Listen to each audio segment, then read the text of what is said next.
ભાલની bombing, એની અંદર રાજાજી દાદા અને તેજાજી દાદા પાટ ઉત્સવ નિમિત્તે ઉપસ્થિત સર્વે સમાજની વ્યક્તિઓ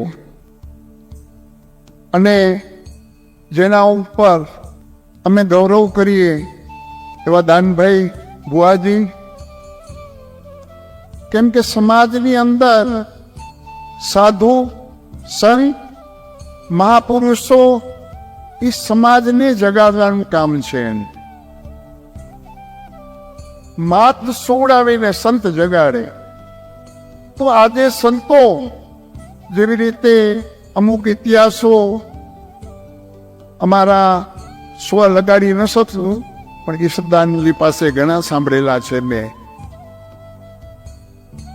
એની અંદર જ્યારે જ્યારે કોઈ મહાપુરુષ પાછળ હટે ત્યારે સંત અને સાધુ એને જગાડે છે.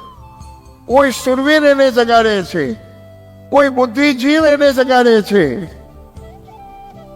જ્યારે મહારાણા પ્રતાપ અરવલ્લીની ડુંગરની અંદર છેલ્લા હિંમત હારી ગયા હતા, ત્યારે અકબરને એક કાગળ લખે છે કે હંડા કંચવા અને મીળતા ઇતા મોલે મજા કરંત કે જો ખાન ખાન ને મેં તો બંજર હુઆ ફિરન.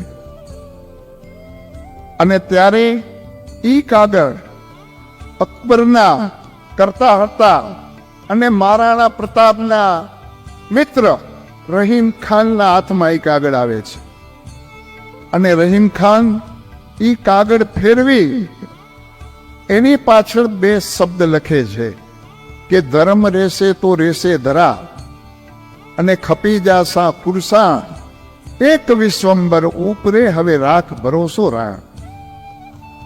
તો મહાપુરુષો જીવનમાં જગાડે છે. અને આજે સનાતન ધર્મ ઉપર આજે કોઈ વિધર્મીઓ આંગળી ચીંધે ને તો સહન કરી લઈએ, પણ આપણા ઉપર આંગળી ચીંધે અને આવો રાજપૂત સમાજ બેઠો હોય ચૂપ થઈ કરીને, તો અમને આ ભગવા ભેખધારીઓને થોડું દુઃખ લાગે છે. અને તમે સાંભળ્યું હશે ટીવી મીડિયાની અંદર, એમાં મેં કીધું છે બધું. તો આજે સમાજને સનાતન ધર્મને જો સાચવવો હોય તો મહેરબાની કરી તમે જ્યારે આપણા દેવી દેવતાઓ ઉપર સમાજ ઉપર કોઈ ટિપ્પણીઓ થાય તો કાંઈક તમે કરો, અમારા માટે કરો.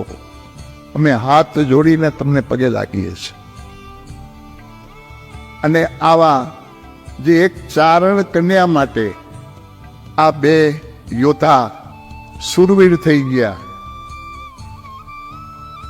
હમણાં ભાઈએ કીધું ને, અમલ વિશે વાત કરી કે અમલ પિયો ઠાકરા, અમલ અખાડે મલ માથા પડે, ધડ લડે તાકા નામ અમલ. અમલ પિયો ઠાકરા, અમલ અખાડે મલ, સિંદૂડો વાગે અને કાયર ભાગે, તાકા નામ અમલ. અમલ એટલે શું? અમલ તો આમ પ્રભુ અફીણ નહીં કહેવાય, પણ અમલનો નશો એટલે પ્રભુ આધ્યાત્મિક નશો તમારા જીવન ઉપર જ્યારે ધર્મ ઉપર ખાઈ પ્રહાર થાય, જ્ઞાતિ ઉપર પ્રહાર થાય, રાષ્ટ્ર ઉપર પ્રહાર થાય, ત્યારે ક્ષત્રિયોને, રાજપૂતોને, ચારણોને, જ્ઞાતિને શસ્ત્ર ઉપાડવાનો સમય નથી, પણ બીજું ઘણું કરી શકો છો. તમે ઘણું કરી શકો છો.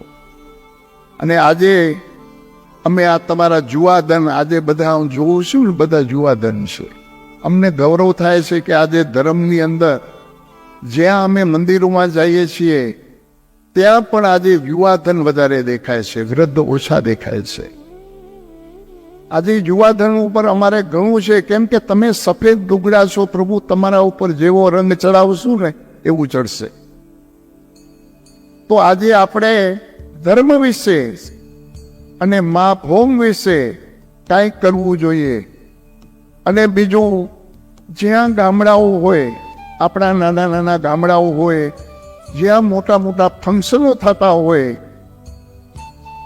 એ ફંક્શનોની અંદર થોડું ઘણું આપણે વધાવી એની અંદરથી રૂપિયા કાંઈક નાની એવી તલાવડી કરો, ચેક ડેમ કરો, નાના ગરીબ માણસો હોય એને એજ્યુકેશન માટે એ હમણાં બહુ જરૂરી છે.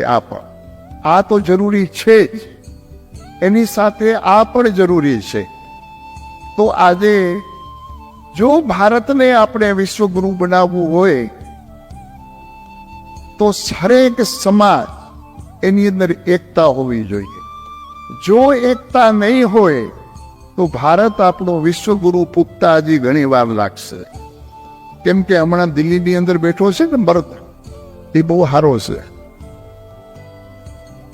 જેનાથી વિશ્વ ડરે છે, આજે વિશ્વ થથરે છે. અને આ પાકિસ્તાન, એની હું વાત કરવી આવવાની, એ બેઠો થથરે.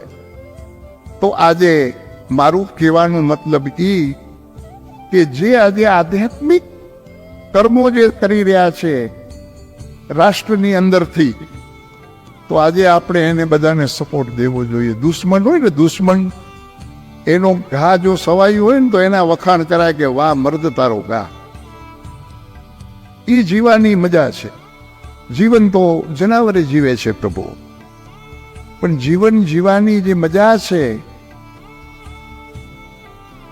એ મજા સમાજ માટે અને રાષ્ટ્ર માટે અને ધર્મ માટે. અને આજે આ ભૂમિ ઉપર જે અમારા ભુવા હતા, જે ભૂપેડું ફેરવી સુરાપુરાનું અને આ ભૂમિને ચેતના આપી છે, એ ભૂમિને હું વંદન કરી અને વિનવું, અને સાથે ભુવા હતા ને ગિરનારી મહારાજ વતી હું આશીર્વાદ આપું કે ભગવાન એમને જાજુ આયુષ્ય આપે અને સમાજના ઉત્થાન માટે સારા કર્મ કરતા રહીએ, એવી પિનાકપાની શિવ પાસે મારી પ્રાર્થના અસ્તુ. ઓમ નમો નારાયણ. જય હે. હવે જો બેટા બધા હિન્દુના દીકરા હો તો એક જય બોલાવવાની છે, એ પાકિસ્તાન સુધી પૂગવી જોઈએ. જય હો. બોલો ભારત માતા કી, બોલો ભારત માતા કી. વંદે વંદે વંદે. જય હો.